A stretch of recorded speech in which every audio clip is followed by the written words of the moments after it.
শাহজালাল আন্তর্জাতিক বিমানবন্দর ও আশেপাশের ৩ কিলোমিটার এলাকা আজ থেকে নীরব এলাকা ঘোষণা করা হয়েছে। আজ থেকে ওই এলাকায় গাড়ির হর্ন বাজানো নিষেধ। হর্ন বাজালে হতে পারে কারাদণ্ড ও জরিমানা। এ নিয়ে কথা বলছেন পরিবেশ উপদেষ্টা সৈয়দা রিজওয়ানা হাসান। সরাসরি চলে যাচ্ছে সেখানে। তাদের আসলে সবচেয়ে বেশি কষ্ট হয় এবং তাদের মধ্যে একটা এই যে ভলান্টারি অ্যাপ্রোচ, এটাকে আমরা ভ্যালু করি। আমি সিভিল এভিয়েশন কর্তৃপক্ষের কাছে কৃতজ্ঞ এবং তাদেরকে ধন্যবাদ জিতেই কিন্তু ওনারা আমাদের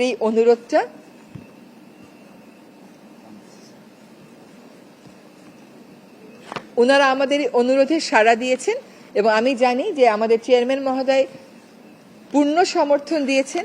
একই সাথে ওনার সাথে নিশ্চয়ই আরো অনেকে কাজ করেছে। সকলকে পরিবেশ মন্ত্রণালয়ের পক্ষ থেকে আন্তরিক ধন্যবাদ। রাস্তায় যখন আমাদের স্বেচ্ছাসেবীরা যাবে, যখন তারা আহ্বান করবে, তার সাথে সাথে কিন্তু আইন প্রয়োগের জন্য ম্যাজিস্ট্রেটও আছে।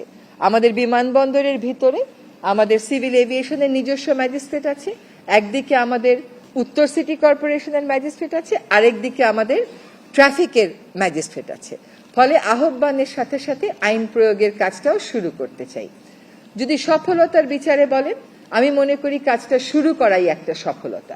এতদিন কেবল এই বিধানটা, এই নিষেধাজ্ঞাটা আমরা বিমানবন্দর এলাকা থেকে সরাসরি যুক্ত ছিলাম পরিবেশ উপদেষ্টার বক্তব্যে।